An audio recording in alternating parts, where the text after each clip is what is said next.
1 week ago నాకు తను ఏదో వాళ్ళు మూవీ ప్రొడ్యూస్ చేస్తున్నారు, I you interested in acting అని టెక్స్ట్ చేయడం జరిగిందండి. అతనే టెక్స్ట్ చేశారు, ఫస్ట్ అతనే అప్రోచ్ అయ్యారు.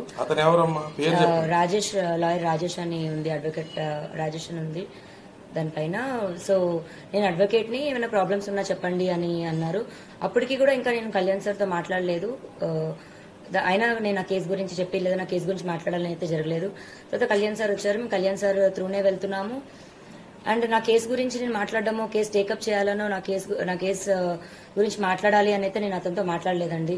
మరి నేను ఫార్వర్డ్ చేసిన మెసేజ్ అందరికీ వచ్చినట్టే తనకే వెళ్ళింది. ఆ మెసేజ్ పంపించిన తర్వాత కూడా నేను అతనితో కాల్ కూడా ఏం మాట్లాడలేదు. పొద్దున లేచేసరికి నాకే షాకింగ్ గా ఉంది. ఈ కాల్స్ చూడడం కానీ, అతను లెటర్ చూడడం కానీ, మరి అతను ఎందుకు వెళ్లారో, దేని గురించి వెళ్లారో నాకు తెలియదు. ఆయన నాతో మాట్లాడినప్పుడైతే నాకు చెప్పారు, అండ్ గ్రౌండ్స్ లో నీ కేసు నిలవదు, నీకు అన్ని తప్పుడు సెక్షన్స్ పెట్టారు అనుకుంటూ అయితే నాకు చెప్పారు. అది మరి నేను బ్లాక్మెయిల్ గా తీసుకోవాలో లేకపోతే నా మంచి కోరి చెప్పారో నాకు తెలియదు. నేను మంచి కోరుతున్నానని చెప్పుకుంటూనే నాకు ఆల్రెడీ డిప్రెస్డ్ గా ఉన్న నేను ఇంకా మా మాటలకి ఇంకొంచెం నేను డిప్రెస్ అయ్యాను. ఎందుకు ఆత్మహత్య తీసుకోవాలని అనుకున్నారు? ఏం జరిగింది? ఆల్రెడీ మీరు ఫైట్ చేస్తున్నారు, పోలీస్ స్టేషన్ లో కంప్లైంట్ ఇచ్చారు, కేసు కూడా నమోదైంది. అయినప్పుడు కూడా మీరు సూసైడ్ ఎందుకు చేసుకోబోయారు? నాకు ఈ ప్రపంచంలో అన్నిటికంటే ఎక్కువ రాజేనండి. ఆ రాజు కోసమే నేను ఫైట్ చేస్తున్నాను. వస్తాడో రాడో తెలీదు, వస్తాడని నమ్మకంతో ఫైట్ చేస్తున్నాను. నా ప్రేమ నిజమైతే వస్తాడు అన్న ఒక హోప్ తోనే ఉన్నాను.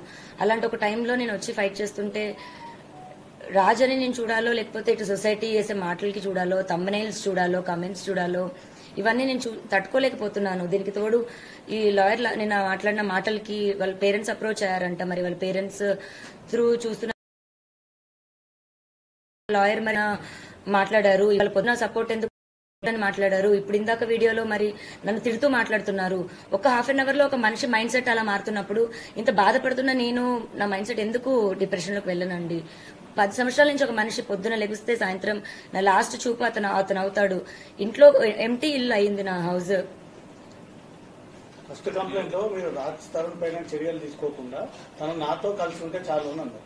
సెకండ్ కంప్లైంట్ లో తను నన్ను ఇల్లీగల్ గా ఇట్లా వాడుకుని వదిలేశారు అంటున్నారు. ఇప్పుడు కూడా మీరు రాజ్ తరుణ్ తో కలిసి ఉండాలని అంటున్నారు, మళ్ళీ పోలీస్ కేసులు పెడతా ఉన్నారు. కలిసి ఉండాలని పోలీస్ కేసు పెట్టడం కాదండి. పోలీస్ కేసు ఫస్ట్ నేను మాల్వి మల్హోత్రా వాళ్ళ తమ్ముడి పైన పెట్టాను. నన్ను బెదిరించారు. అది కూడా ఇంకా కంప్లైంట్ ఒక్కసారికి రాలేదండి. ఇప్పుడు వాళ్ళు ఉన్న 6 months అంటే నాకు విషయం తెలిసిన 6 నెలల తర్వాత ఇంకా నేను భరించలేక బయటికి రావడం జరిగింది. ఆ స్టేజెస్ ఎలా దాటిందంటే ఇంకా లాస్ట్ మాకు తిండి కావాలని అడిగితే అతనికి ఫోన్ చేస్తే ఆవిడ ఎత్తడం గానీ, మా పరిస్థితి మేము చెప్తే ఆవిడ వెయ్యమని చెప్తే అతను డబ్బులు వేయడం, అది ఇంకా పీక్స్కి వెళ్ళిపోయింది. ఇప్పుడు మీ అందరికీ నేను ఓపెన్ గా ఎక్స్ప్లెయిన్ చేయాలంటే రోజుకో విషయం బయటకు వస్తుంది. ఆ బయటకు వచ్చిన విషయం కూడా రోజుకొక ట్విస్ట్ అని మీరు వేస్తుంటారు. ఇది ఒక్క రోజుది కాదండి, సంసారంలో ఇంకా అందరికీ జరిగినట్టే జరుగుతాయి. అండ్ ఆ మనిషి కావాలి అని అడిగాను నేను, అంతే. ఇప్పుడు పలానా రాజ్ తరుణ్ పైన కంప్లైంట్ పెట్టాలనలేదు, మాల్వి మల్హోత్రా పైన వాళ్ళ తమ్ముడి పైన పెట్టాను. వాళ్ళిద్దరితో నీకేం సంబంధం అన్న దగ్గర అఫ్కోర్స్ రాజు పేరు చెప్పాలి. అలా అక్కడ రాజ్ తరుణ్ పేరు అనేది వచ్చింది, కానీ రాజ్ తరుణ్ పైన కంప్లైంట్ పెట్టాలని నేను అనుకోలేదు. ఫస్ట్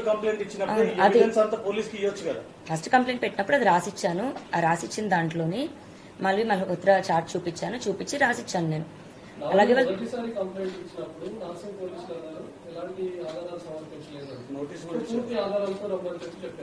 సెకండ్ టైం మీకు వెళ్ళినప్పుడు ఆల్మోస్ట్ 150+ ఫోటోగ్రాఫ్స్ అన్ని కూడా మీరు సబ్మిట్ చేసినట్టుగా తెలుస్తుంది.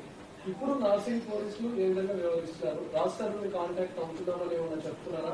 రాజ్ తరుణ్ పైన కేసెస్ పెట్టామని ఏమైనా చెప్తున్నారా? రాజ్ తరుణ్ అందులో తీసుకుంటామని అసలు నార్సింగ్ పోలీసులు ఏం చెప్తున్నారు? నేను ఫస్ట్ కంప్లైంట్ పెట్టినప్పటికీ ఈవినింగ్ 7-8 అయిపోయిందండి. సో నాకు రిసిప్ట్ ఇవ్వడం కానీ అవేమీ జరగలేదు. అఫీషియల్ గా నేను రిసిప్ట్ కలెక్ట్ చేసుకున్నాక కొన్ని ఎఫ్ఐఆర్ అన్నది దానికో ఎవిడెన్స్ అన్నది ఇస్తాము. రెండో రోజుకి తెల్లారుజాము నుంచి మీడియాలో ఎలా వచ్చిందో మీ అందరికీ తెలుసు. ఆ డే నాకు బయటికి రావడానికి అంతా కూడా నేను ప్రిపేర్డ్ లేను. ఫస్ట్ నేను మీడియా ముందుకి అంత ప్రెస్ మీట్, ఇప్పుడు ఇంత ప్రెస్ మీట్ వచ్చినప్పుడు కూడా నేను ఎలా వణికాను అన్నది మీ అందరికీ తెలుసు. నేను కెమెరాస్ కి అంత అలవాటు లేదు నాకు. అండ్ ఇప్పుడు ఎవిడెన్స్లు 12 ఏళ్ల ఎవిడెన్స్లు తీయాలంటే ఒక్క రోజులో నేను రెడీగా ప్రిపేర్డ్ గా లేను కదండి. నాకు 1-2 days టైం పడుతుంది. ఆ 1-2 days టైం తీసుకొని ఎవిడెన్స్లు ఇచ్చాను. ఆయన 20 నిమిషాల పాటు సుదీర్ఘంగా కేసు గురించి చర్చించారని అంటున్నారు. చాలా సార్లు కాల్ చేయడం ఏం జరగలేదండి, ఒకటే కాల్ జరిగింది. అండ్ అతను నాకు ఫస్ట్ ఎవరు అప్రోచ్ ఫస్ట్ అప్రోచ్ అయింది తనే అండి. నాకు అప్రోచ్ అయింది కూడా మూవీ అని, మీరు యాక్టింగ్ అంటే ఇంట్రెస్ట్ అని అప్రోచ్ అయ్యారు. లేదండి నాట్ ఇంట్రెస్టెడ్ అని చెప్పాను. తర్వాత నేను అడ్వకేట్ అని చెప్పారు. కంటిన్యూ అవుతుంటే మీరు రాజస్థాన్తో మాట్లాడి మద్యం మత్తులో లావణ్య అని ఒక ఆడియో బయటకు వచ్చింది. దాని మీద మీరు ఏం చెప్తారు? ఎప్పటిది అసలు ఆడియో?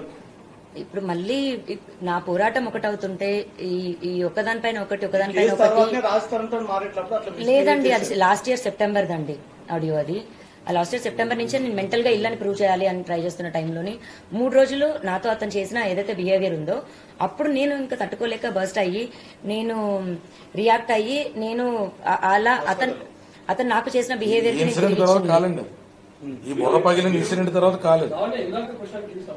నాసిక్ పోలీసులు చర్యలు తీసుకుంటా ఉన్నారా లేదా? మీకు ఎలాంటి భరోసా ఇచ్చారు?